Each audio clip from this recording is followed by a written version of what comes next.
Ladies and gentlemen, hello. As previously stated, my name is Danny McFall, and I'm the manager of customer experience at Ford Pro. Now, what is Ford Pro? Well, button. You got to really push it. There it is. So Ford Pro is Ford's electric vehicle division. So essentially, Ford makes regular cars that run on gas. They also make electric vehicles, and we have a bunch of clients that have those vehicles. So I manage a team of about 11 customer success managers who manage the relationships with those clients. So that's kind of that in a nutshell, but really what I want to get into is I want to explain who am I, right? You got that introduction, but really in order to explain who Danny is, I want to play one of my favorite games, and it's simply called Who is Your Danny and What Does He Do? I have over 20 years of experience. I've worked as a client success manager at Cisco, at Verizon. I worked as a client success manager at Transloc, and then actually moved up to the manager of client experience. And then also I'm currently now, as previously stated, manager of client experience at Ford Pro. So what does all of that mean? It means that some of those companies are actually startup companies that did not have a CX department until Danny showed up. And so that means I had to help build those departments from the ground up. So essentially, I know a thing or two because I've seen a thing or two.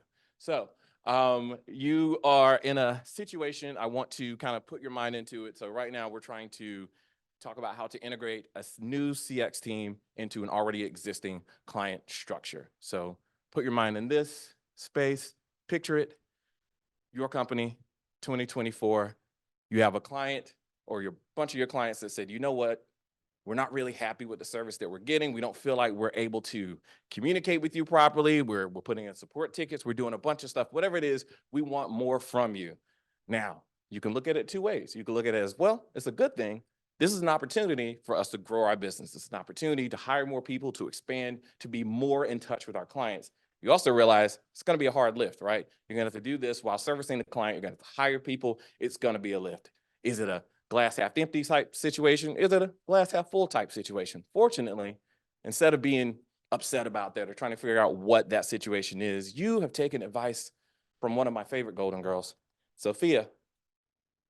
Seen here, the patron saint of sassy herself, that essentially, instead of wondering whether the glass is half empty or glass full, half full, Sophia says, people waste their time pondering whether the glass is half empty or half full. Me, I just drink whatever's in the glass, which means instead of looking at it and wondering whether it's good or bad, just tackle it, get into it. So to do that, you want to, and that's Sophia. To do that, you need to start by planning. First things first, before you go in there, you want to make sure you know exactly what you are doing. You want to identify the need for CX. So what are you trying to solve by adding a CX team? Which KPIs do you want to improve? So do you want to increase customer satisfaction, gather customer feedback, properly train your customers, implement customer feedback? These are things we want to make sure that we know. Which teams are going to be successful? You might not need all of them. You might not need a technical support team. You may just only need customer success managers that can handle all of that. Make sure that you are planning for the exact type of team that's going to meet your customers' needs. And then finally, make sure that you establish a method of tracking those customer relationships and how they're improving. You could use, I don't know, Client Savvy's client feedback tool. You can you could use the NPS, CSAT, email surveys. There are a lot of ways that you could make sure that you track this. You don't just want to implement a CX team and then not wonder or not know how it's doing. Make sure you know upfront what you're going to be looking for so that you can be able to improve as you do that. So once you make the plan, you want to define the roles and responsibilities of each team. Don't worry, I'll explain why the rock is raising the people's eyebrow in just a second. So make sure that you know the purpose of each team. Make sure that if you're doing a support team, it's going to be customer technical support or onboarding or what your customer success managers are going to do. You want to make sure that your other departments understand the roles of each team in CX. Please make sure that your other departments understand the roles of each team in CX. Did I mention? Make sure that your other departments understand the roles of each team in CX. I say that because this is an often missed step that can lead to so much turmoil. If your team doesn't know what the CX team does, they waste valuable time. If the billing team thinks, oh, the CSMs, they're going to reach out to this customer about X, Y, and Z. No, the CSMs shouldn't be talking to billing. That should be you guys. Why were you? There's internal tickets. There's time wasted. The customer hasn't gotten their issue addressed. You must make sure that everyone knows exactly what their role is. Like the great Dwayne "The Rock" Johnson said many times, know your role. He also said jabroni. Don't call them jabronis. That's probably a bad thing. So make sure that everyone knows their roles. That is very important. Make sure that you hire the right people. Look at that. Captain Planet, let our powers combine. You guys know. You're there. You feel it. Strive for diverse candidates. Basically, candidates from diverse backgrounds can bring valuable insight to handling a diverse client base. Think about that. All of your clients are very different. They're very diverse. So why would you not have a team that is also very diverse? Doing that, make sure that you meet each client exactly where they are. And on top of that, hiring a diverse group of folks, it establishes the culture for the team. Instead of worrying about what culture is a very big buzzword. Oh, what is culture? What is culture? Culture is people.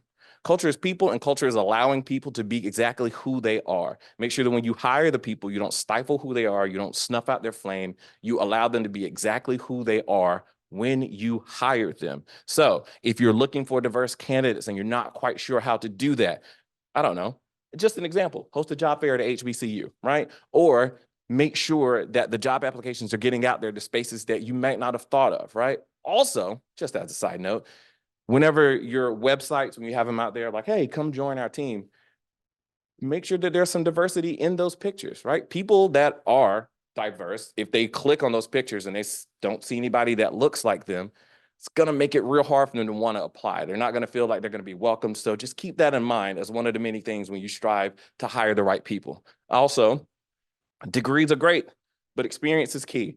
So I say that to say that in interviewing, make sure that you're looking for the right things. If you want to make sure that people have the proper customer experience, they can talk to people, they can support people, they can meet them exactly where they are, then that to me is more valuable than if they have a degree, right?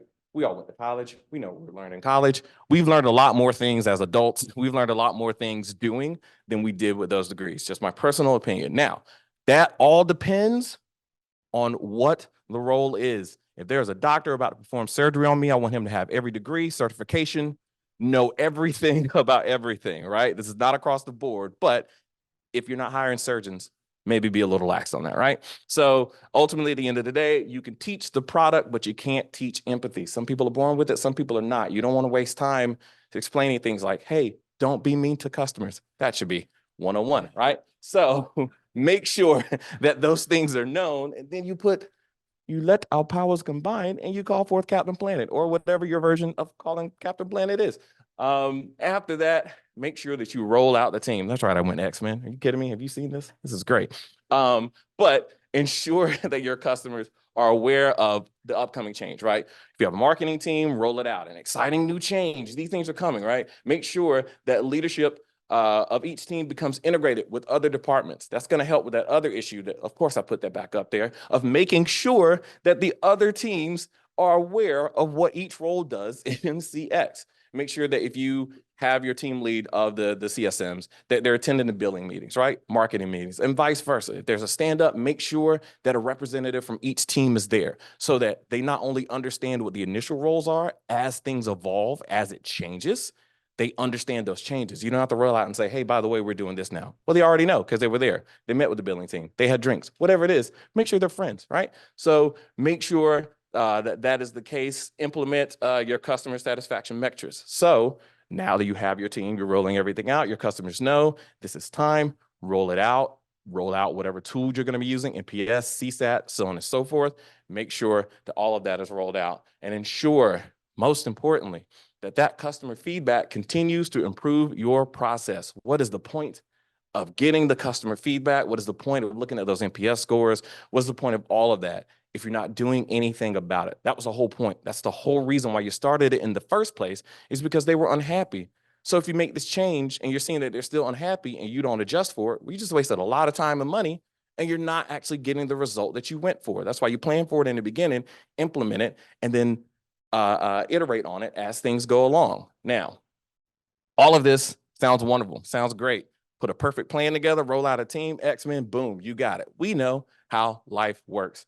No perfect plan, no matter how much work you put into it, works out the way that it's supposed to. There's always going to be problems, right? There's always going to be something that goes wrong. And ultimately, you're putting this team together to deal with that. So the main thing you need to do to make sure that your team is successful, you've noticed teamwork. I put Captain Planet, X-Men, the whole thing, right? They're all teams that work together to defeat or to overcome obstacles. That is the energy that you want to have with that team. Teamwork is key, making sure that every department knows what the other department is doing so that if anything comes up, we can adjust and we can deal with it. Make sure that your team is ready to attack those problems. Make sure that your team is ready to help those customers. It reminds me of a saying. You may know this. If there's no surprise, as you see my Wakanda necklace, there's a phrase that in the Avengers Endgame movie and also Infinity War, when the Black Panther showed up, and all of Wakanda was behind him, he said, Ibambe, right?